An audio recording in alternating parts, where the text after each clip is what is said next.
Hola, ¿qué tal mis amigos? Con la presencia de R&T Producciones, la economista Sandra Troncoso, nuestro camarógrafo Juan David, estamos en la esquina de mi barrio, con el patrocinio ahí del Surtifruber de Don Oscar, donde lechuga, donde le venden las frutas frescas. Estoy con un gran personaje de Honda y de Guadua, de Dorada, de la región, para que lo conozcan, un hombre que ha hecho la historia. ¿Qué es la historia? La historia es la obra de los hombres, y este hombre ha hecho historia en estos municipios. Usted se llama Manuel Antonio Alfonso Casallas. Manuel Antonio Alfonso Casallas. ¿Cuántos años tiene usted, don Manuel? Estoy andando en 93. Está andando en 93 años. Cumplí los 92 ahora el 2 de marzo del anterior. Pero yo lo veo muy bien. Sí. Yo lo veo muy bien. Con Usted llega a los 100 sobrado. Bueno, Dios quiera. Oiga, don Manuel, usted es un hombre muy trabajador. Usted trabajó desde los 5 años, ¿no? Sí, señor. Usted le tocó duro. Primera obra que me puso mi padre a trabajar con el trapiche de la caña. Me puso a meterle caña a la masa. Yo no sabía, no chiquito. Se entretiene con boberías, entretenido. Sí. Yo me agarré de la caña. Cuando acordé fue que el trapiche me cogió la mano. Esta mano es molida toda está aquí, vea, muy molida. Eso era en Guaduas, los trapiches, ¿no? Eso fue en la región de Chaguaní. En la región de Chaguaní. Pero luego usted entra al comercio de las mulas, ¿no? Sí, señor. Y trabajó con lo que llaman los muleros. Sí, yo fui ayudante de los arrieros. Cada 8 días bajamos, duré como 10 años, duré con los muleros ayudándoles a trancar las cargas del bulto, ¿no? Pues yo no podía todavía con el bulto, apenas alcanzaba a tenerlo con la cabeza. Y me apoyaban con un palo, una horqueta. Tenga la horqueta ahí para que no se caiga el bulto. Bueno, para que la gente sepa, había un camino real que hicieron los indios, ¿no? Sí, señor. Eso fue una obra que la hizo Colón cuando entró a Colombia, hizo esa ruta. De aquí de Honda hacia Bogotá, pasó por Guaduas, fundador de Guaduas, y ya llegó a Villeta, y de Villeta pasó a Sasaima, de Sasaima pasó a Albán, llegó a la Tribuna, entró a Faca, y siguió construyendo todo lo que se llamaba Santa Fe. Esas eran unas piedras que manejaban los indios bajo la batuta de los españoles, ¿no? El español tenía las herramientas y lo ponían a trabajar las piedras al pobre indio, cargarla, labrarla para que diera los hilos de la obra que fueran a hacer. Bueno, ¿cuánto se echaba uno en mula con la mercancía de Guaduas a Honda? 6 horas. 6 horas. Sí, señor. ¿Y qué traían ustedes?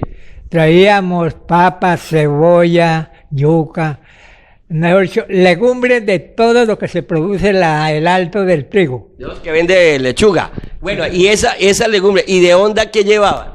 De Honda llevaban ferretería y pescado. Pescado. Sí, señor. ¿Y había gaseosa, cerveza en esa época o no había? ¿Cómo? Gaseosa, cervezas. Había de bebida, había la cerveza Ancla y Bavaria era el nombre común. Bavaria fue después el nombre común. Bueno, pero esas mulas, ustedes bajaban por un camino de Guaduas, ¿y a qué lado de Honda llegaban? ¿Llegaban al Puente Navarro o cuando eso todavía no está? Al estribo del Puente Navarro se descargaba la carga que llevaran, pero había que pasarla a veces a hombro porque la mula le daba nervios cuando el puente se mecía, la mula se espantaba. Era un peligro que pudiera irse al río con la carga, entonces le quitaban la carga y pasarla del río y volver y cargarle de nuevo. ¿Esos arrieros ahí para el puente, eso era gratis o había que pagar? Había que pagar 1 centavo por el arriero y 2 centavos por la mula. 1 centavo por el arriero. ¿Y ustedes los niños, por ejemplo, los que iban ayudando, también pagaban? ¿Cómo? ¿Por ustedes los niños también pagaban? ¿Les tocaba pagar? Todo que pasara tenía que pagar. Si venía de para acá, pagaba ya la entrada. Si iba de aquí para allá, a la entrada. Bueno, y en ese trayecto de las mulas, cuando llovía y todos esos barrizales, me imagino que era muy difícil. Habían partes donde tenía hasta 50 o más profundidad, donde la mula se enterraba entre la coche barro y se caía porque no alcanzaba a sacar la pata, donde eran tierras gredas, se les chupaba la pata y se caía la mula con la carga, porque era muy profundo, eso hacían escalera, el paso de la mula hacía escalera, ellos medían el pie, donde la pata donde iban a descansar, y se enterraban hasta la verija, hasta la barriga, entre el barro. Eso se oía. Valientes esos animales, ¿no? Sí, señor. Y el motivo de que el arriero tenía que ayudarle a la carga, porque si la mula se pegaba la mano entre la tierra, se caía porque no podía hacer eso. Si veían los chuponazos cuando sacaba la manita entre el barro. ¿Cuántos años duró usted de arriero? De los 10, 12 años, ¿cuántos años? Duré como 10 años nomás. 10 años. Sí, señor. Transportando de Guaduas a Honda. Sí, señor, sí. Y fui a Villeta también de arriería, porque nosotros, mi padre y la familia de mi padre, fueron fundadores de la azucarera. Y ahí salió la ciencia del azúcar, Sincerín. Sincerín. De esos puentes que hubo en Honda, entonces esos puentes más que todo no fueron para personas, sino para que transitaran las mulas con la mercancía. Para que pudieran pasar de un paso al otro del río, porque no había más paso. Y hubo puentes que ya no existen, que se han caído, ¿no? Sí. La gente pasaba, el paso del río Magdalena de la gente era allá en Arrancaplumas. Tras del puerto hay un peñón, un muro. Ahí al puerto de las lanchas, de las canoas, porque no eran lanchas todavía, sino canoas de madera. Ahí se pasaba la gente al otro lado. Allá al otro lado hay una casita chiquita, vieja, ahí está como historia. Ahí era el puerto de las canoas, donde descargaba todo el mundo que pasaba la carga en canoa, porque no había para pasarla en vez de aquí por el puente Navarro, entonces allá pasaba en la canoa al otro lado, y la descargaba. Muy bien. Bueno, o sea, historias, y después se comenzaron a hacer los otros puentes para pasar las mulas. Sí, señor, ¿no? después, cuando se abrió la obra de los puentes, fue como en el año 40, 50, 40, así, ¿no? 40. Del 35 al 40 se fundaron los otros puentes. Bueno, usted después de ahí se va a trabajar a la Hacienda del Triunfo, ¿no? ¿Usted conoció a don Howard Hughes? Sí, claro. ¿Quién era don Howard Hughes? Era un señor alto, mono, zarco. Sí, Era inglés, ¿no? El papá de don David Hughes. Sí, era inglés. Era el dueño de la Hacienda del Triunfo. Sí, señor. Esa hacienda, hablándolo firme el pensamiento de lo que fue la fundación del Triunfo, fue una invasión porque en ese tiempo no tenía dueños las tierras. Uno que tuviera plata con que pagarle al notario, hágame una escritura por tal y tal parte que tengo que negociar con el pueblo o con el municipio porque ninguno tenía propiedad. Era su tajo que mirara hasta donde alcanzara. A mirar, dije yo, quiero ser dueño hasta tal parte. Iba hacia la trocha y marcaba los palos con números. Y se cerraba el lote que le tocaba. El campesino era como parte de la tierra, ¿no? Cuando lo vendían la tierra con los campesinos adentro y todo. No era que les pagaban prestaciones ni nada de eso. No, cuando eso es que le dijera que me tiene que pagar prestaciones, se va, mijo, porque aquí me sobra gente. Así me pasó a mí en Caldas. Y yo me tocó pasar en Caldas la violencia más tremenda del 50. Cuando el mando de Toda la guerrilla liberal y todos esos cuentos y todo eso. Sí, señor. Bueno, entonces, yo trabajé con don Gibus ahí cosechando y manejando ganado. Ahí aprendí yo a la ganadería. Yo no sabía de manejo de ganado. Sabía ordeñar, sí, pero yo no sabía de manejo de ganado. Pero el hermano don David Hughes tenía un almacén grande en Honda, ¿no? Ese era el almacén inglés. Sí.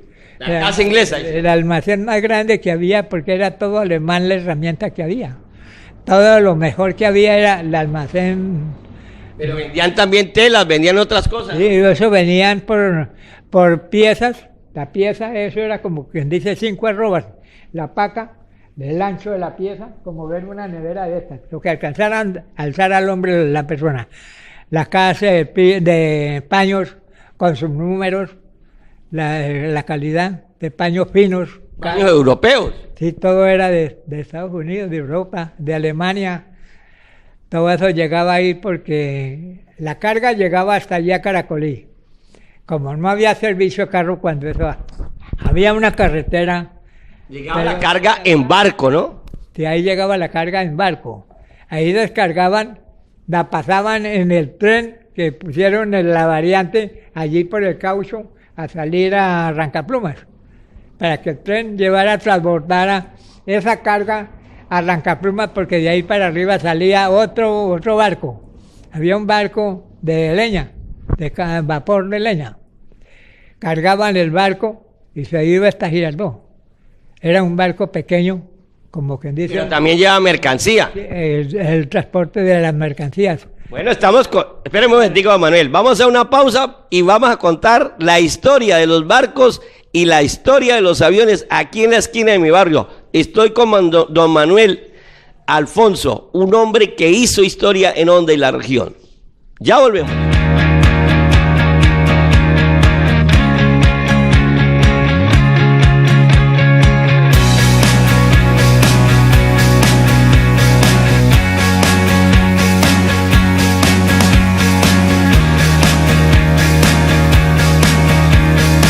Estamos en la esquina de mi barrio con don Manuel. Bueno, llegó la época de los barcos y entonces la mercancía de la costa llegaba a Caracolí. Y de Caracolí se pasaba en tren hasta Arrancaplumas.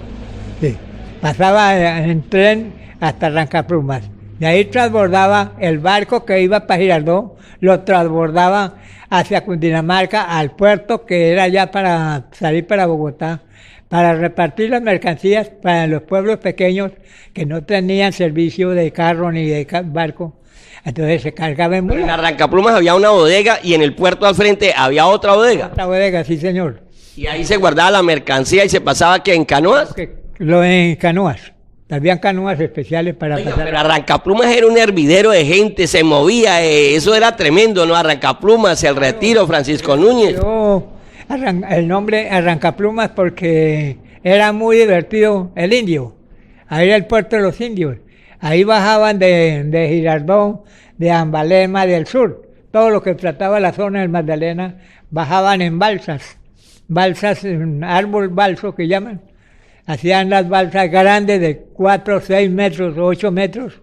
Las llenaban de mercancía, vajilla, ollas, de artesanías de los indios de por allá de la montaña, le sacaban y bajaban en balsa hasta Arrancaplumas. Ahí, bueno, y en Arrancaplumas había bares, diversión, mercado, chicas, de todo, ¿no? Ya no existía el traganicle, lo que llamaban radiola en un tiempo. No, ahí era tiple. Tiple, bandola y maraca y carrasca y bueno, hacían la bulla ahí entre ellos, la bulla. Y había cervecita y la que producía aquí la fábrica de Bavaria. Bueno, pero se veía el billete. Sí, señor. La fundación de Honda fue Bavaria, pero se la dejaron quitar. Sí. Bueno, usted también le tocó la época de los aviones, ¿no? Que había un aeropuerto en Honda, ¿no? Porque ahorita ahí tiran voladores que porque llegó un supermercado. y en esa época había tipos que hacían aeropuertos. Claro, sí, señor. Ahí llegaba carga de Ibagué, venía una avioneta. De Mariquita salía otra, descargaba acá y salía de aquí para Puerto Niño. Esa avioneta se quemó. Puerto Niño era ahí al pie de Barranca Bermeja, que fue cuando descubrieron el petróleo. Sí, señor. Eso fue transportado en avión. Y todos los elementos que necesitaban, la maquinaria. La tubería, la refinería, todo eso, ¿no? En avión lo llevaban allá. Bueno, ¿y ese aeropuerto iba desde dónde a dónde? De aquí salía de Mariquita. No, la extensión del aeropuerto, ¿dónde iniciaba? ¿Era aquí arriba del San Pablo? Le llama la guardería El Pescador, en San Pablo. Ya. Ahí era el estribo donde llegaba el avión y cogía el plano hasta el jardín. El aeropuerto iba hasta el jardín. Sí, señor. Y de ahí levantaba vuelo o descargaba, devolvía. Por aquí había una caseta, una casa donde llegaba a entregar las encomiendas que venían por avión o el correo que después esos pilotos alemanes se los llevan para Barranquilla y allá organizan una cosa que se llamó Escada, que hoy se llama Avianca. En ese tiempo, como no había ni... Pero llegan los aviones grandes, ¿no? No, eran pequeños, avionetas, sí. Por lo menos el avión más grande era la Catalina, que eso le acabó, fue un avión que estaba entrenándose haciendo maniobras en el viento. El avión se subió, yo estaba trabajando en Purnio. Se subió el avión hasta que ya no se veía sino como una abejita chiquitita. De allá se vino a plomo ellos, sí, en picada. No vio que iba en viaje una nube oscura y pasó la nube y llegó a la Catalina y le dio el golpe y despedazó todo lo que iba, porque iba hasta con los ingenieros de Puerto Niño. Iba con la plata para pagar la... Un avión de doble ala, ¿no? Sí, no, la Catalina era de una sola ala. Sí. Pero había uno de dos, ¿no? Sí, pero era una cosa como una lancha, de atrás era alto y de adelante alto también, era en forma de un aspecto de una lancha. Sí. Y cargaba, era de alto peso, llevaba como que eran 8 novillos, toleteados, que era la carne para la gente allá en Puerto Niño. Cuando eso la compañía alimentaba toda la tripulación de la compañía. Era en los comienzos de Ecopetrol. Sí, señor. Entonces se acabó ese avión. Ya no hubo con qué transportar. Siguió la avioneta de doble ala, con 2 canoas debajo, de modo que a donde no encontrara aeropuerto libre... Ella podía aterrizar en el río. En el agua, sí, señor. Eso andaba por el agua como una lancha de doble ala. Esa era la que tenía las rejas de las alas, una ala encima y otra...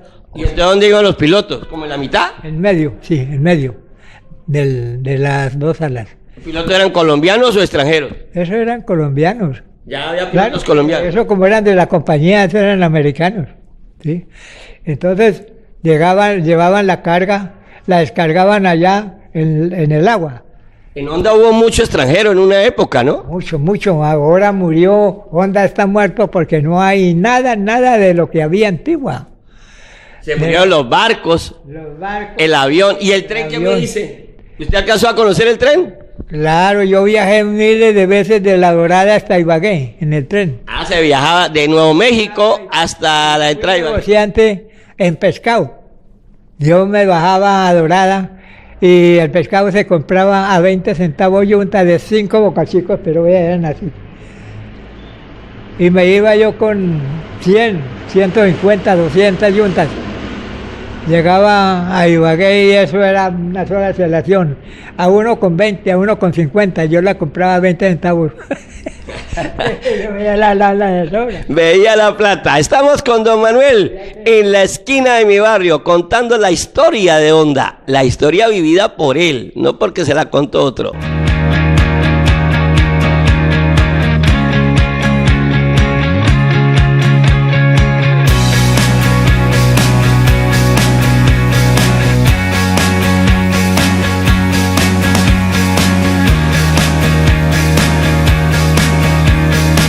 Estoy con don Manuel, la viva historia de Honda. Bueno, ¿de aquí a Ibagué había carretera o era por tren todo? Había carretera, pero casi para con mulas, porque no, eso estaba destapada y eso no había por dónde pasar.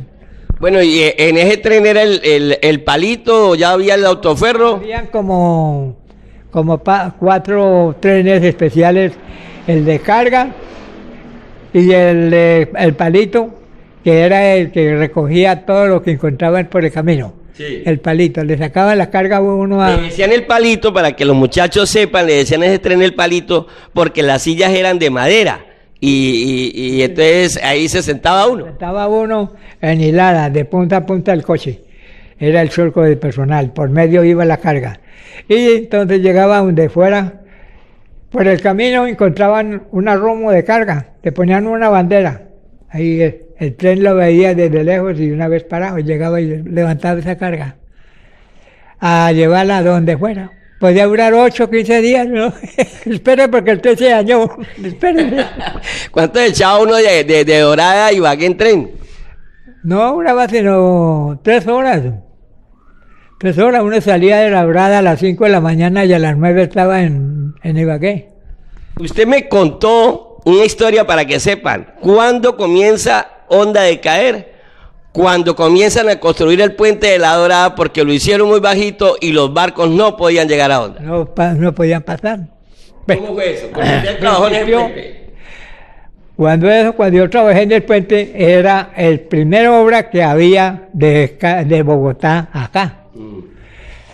Que fue todo en madera, en piedra, y entonces no había servicio sino solamente mulas, porque todo era por tierra de mulas, porque no había carro, no había servicio de tren. El servicio del tren era solamente de Puerto Salgar a Bogotá. El de aquí subía a Ibagué, hasta ahí Parero, porque no había más servicio. Los carros, cuando esos carros chiquitos eran muy poquitos, porque el que tenía un carrito de servicio era porque tenía plata. Sí. Pues, de esos trenes, pero también hubo esa época aquí en los trenes que este sector era muy comercial cuando hubo el tren en Honda. Señor, sí. Y había bares, y había restaurantes, y ahí estaban las zonas cafeteras. Habían bares en Caracolí, habían bares en Arrancaplumas. Aquí en el centro, que el centro mayor de Honda comercial es toda la edificación que hay frente al edificio quemado, el edificio Payares. Entonces todo eso eran los almacenes de ingleses, eran almacenes de cosas finas del otro lado. Sí. La gente cree que el comercio de Honda es donde está la plaza de mercado y donde está la Plaza de las Américas. No, eso es una gran mentira. El comercio de Honda estaba hacia el otro lado del Retiro, de Arrancaplumas, y el otro comercio grande de Honda era aquí el pie del tren. Sí, señor. Sí. Eso, el servicio más potente fue la galería, que fue lo que huyeron más cerquita, que porque quedaba en la cruzada del río, que hicieron todos los puentes de paso, pero eso ya fue como el del 40 para acá o el 50 para acá, todos esos puentes. Han caído ya 3 puentes. Hay unos puentes que se cayeron y nunca los reconstruyeron. No. El puente, el primero, el ferrocarril, queda debajo de donde era la trilladora primera que hubo en Honda, que ahí traje yo café para descargar. Es ahí en la curva del puente de los viejitos, que la bodega está abajo. Allá era la trilladora abajo. Y uno descargaba encima la cargazón que traía el café, ahí lo pesaban y ahí lo bajaban por todos a la trilladora abajo. Y allá abajo habían las escogedoras, de cuando eso, todas las damas se colocaban a escoger café, a ganarse la monedita y escoger. El gran trabajo de las mujeres en Honda fue escogiendo café allá, aquí por la Arenera, por todo esto, ¿no? Es que habían 5 trilladoras y no hay ahora ninguna. Se acabó el café. Se acabó el café. ¿Ese café dónde venía, don Manuel? Eso, todos los departamentos, mejor dicho, de medio Colombia. Porque ese café venía del Tolima, de Ibagué, de todos los pueblos.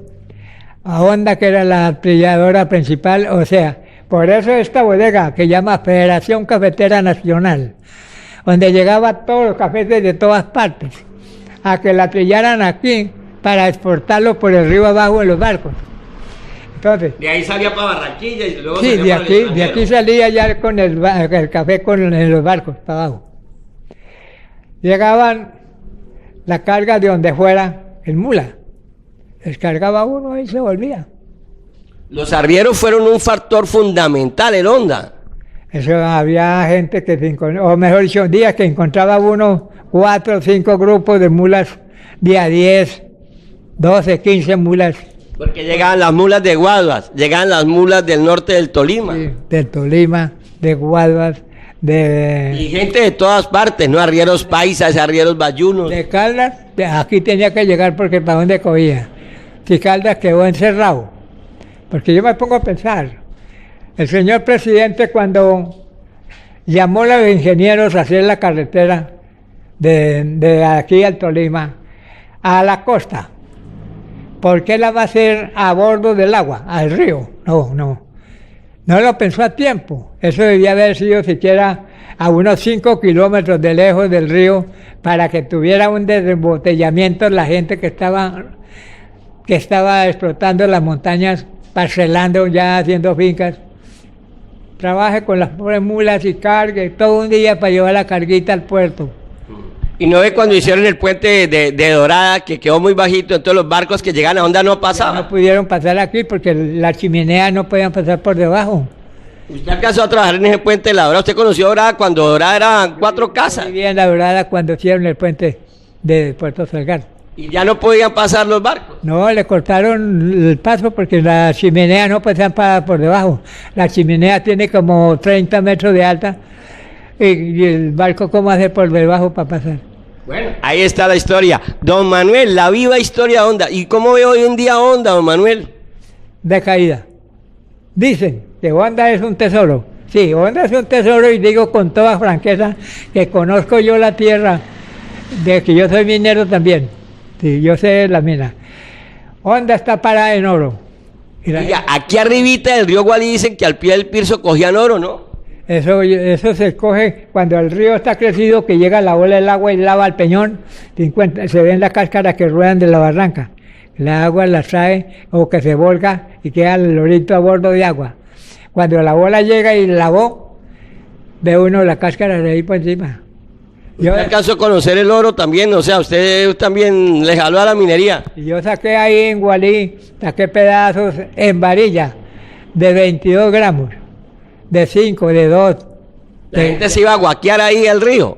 No, bueno, ahora no dejan. Ah, no, es prohibido. No, ahora es prohibido que porque hicieron unas escalas de concreto. Y, no, y le echaron, que la gente le echa soga y veneno al río, ¿no? Y, vea, y digo una cosa, un descubrimiento que hay sobre el azogue. Es una bobería. Lo que es el motivo del azogue y el motivo del medio ambiente es nulo. No hay protección sobre eso. Sí, realmente falta protección para eso. El azogue existe en la tierra como los manantiales de agua natural. Entonces, ¿cómo hacen para evitar que no caiga azogue a las aguas? Si son minas que hay naturales. Sí, claro, son minas. Don Manuel, y usted ahora que ya está en su edad, 92 años y todo eso, ¿ve todavía esos escombros? ¿Usted no le da como tristeza ver a Honda así? Había unos escombros en ese tiempo, pero eran muy fatales la gente que trabajaba. Eso era con lata de guadua, embutida con piedra pequeña, por medio de la canasta. Le hacían una canasta, enterraban el poste y lo encerraban con lata de guadua, con puntilla, y la calzaban con piedra. Ah, bueno, para que eso no se cayera, había ¿no? barro. Sí, claro. La arena se rodaba con el agua, entonces le metían piedra redonda. Cercaban una casa en redondo con pura piedra redonda. Cuando ya llegó el cemento, entonces la taponaron. Entonces hay casas que son hechas en pura piedra. El alma de la pared es pura piedra. Así es, así son las casas hermosas del Alto. Bueno, hasta acá llegamos con don Manuel. Don Manuel, muchas gracias por atendernos y contar usted sus historias. Vamos a volver con usted. Ya quedamos con otra historia todavía atrás. ¿Sí? Muy bien. Contaremos esas historias así. Aquí la contaremos en la esquina de mi barrio, con el patrocinio Donde Lechuga, el surtifruber de Honda, el que compra, invierte y deja la plática aquí. Con el mono Juan David, la producción de R&T Producciones, William Jaime Molina, en la esquina de mi barrio, desde La Arenera. Permiso.